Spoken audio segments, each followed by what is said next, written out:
1991-yil 21-mart yangi bir nashr dunyoga keldi. 30 ming nusxada chop etilgan ilk son va katta ishonch bilan boshlangan yo'l. Bugun esa ishonch oddiy gazeta emas. Bu zamon bilan birga yangilanayotgan, transformatsiyalashayotgan va konvergent media maydonida o'z ovoziga ega bo'layotgan media guruhdir. 35 yil davomida shakllangan tajriba, matbuotga sadoqat va auditoriya uchun kurash bugun yangi bosqichga chiqmoqda. 3-aprel kuni Kasaba uyushmalari federatsiyasi tashabbusi bilan poytaxtimizdagi Chinobod Plaza sanatoriysida Kasaba uyushmalari nashrlari transformatsiya sharoitida konvergensiya sari yo'l mavzusida xalqaro ilmiy amaliy konferensiya bo'lib o'tdi. Ushbu konferensiyada yurtimizdagi ilg'or media vakillari, jurnalistlar, olimlar va tadqiqotchilar bilan bir qatorda Qozog'iston, Qirg'iziston, Tojikiston, Turkiya va Ozarbayjon davlatlarining kasaba uyushmalari nashrlarida faoliyat yuritayotgan mutaxassislar ham ishtirok etdi.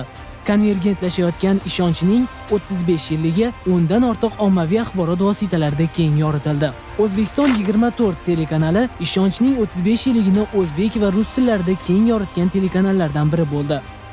Bugun yurtimizda so'z va axborot erkinligi, ochiqlik va jamoatchilik bilan aloqalar yangi bosqichga ko'tarilmoqda. Zo'r TV'ning bu kun ko'rsatuvida ishonch media guruhining bugungi faoliyati alohida e'tirof etildi. Ko'rsatuv davomida media konvergensiya, an'anaviy matbuotning zamonaviy platformalar bilan uyg'unlashuvi va raqamli transformatsiya jarayonlari haqida so'z yuritildi. Bu matbuotning yangi davrga moslashayotganining amaliy ifodasidir.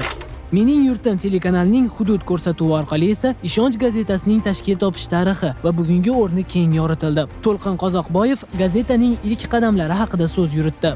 Sherzod Asadov esa matbuotning jamiyatdagi o'rni va so'z mas'uliyati haqida alohida to'xtaldi. Taniqli jurnalist Yulduz Olimova esa yoshlar gazeta o'qishi, fikrlashi va mutolaa madaniyati haqida o'z mulohazalarini bildirdi. Madaniyat va ma'rifat telekanalining bugun dasturida esa ishonchning 35 yillik tarixiga nazar tashlandi. Gazetaning ilk muharriri To'lqin Qozoqboyev bilan bo'lgan suhbatda nashrning tashkil topish davri, jurnalistikaning mas'uliyati va xalqaro hamkorlik masalalari haqida fikr bildirildi. Bu suhbat o'tgan yo'l va yangi maqsadlar orasidagi ma'naviy ko'prik bo'ldi. Tadbir davomida media rivoji, konvergent tahririyat modeli va zamonaviy jurnalistikaning ustuvor yo'nalishlari haqida fikrlar yangradi. Bu e'tibor ishonchning media makondagi o'rni tobora mustahkamlanayotganidan dalolat beradi. 35 yillik yubiley tadbirida taniqli ijodkorlar, jurnalistlar va media sohasi vakillari ham ishtirok etdi. Bu uchrashuv tajriba, e'tirof va yangi avlod uchun ilhom maydoniga aylandi. Bugun media olami o'zgarmoqda. Axborot tezligi,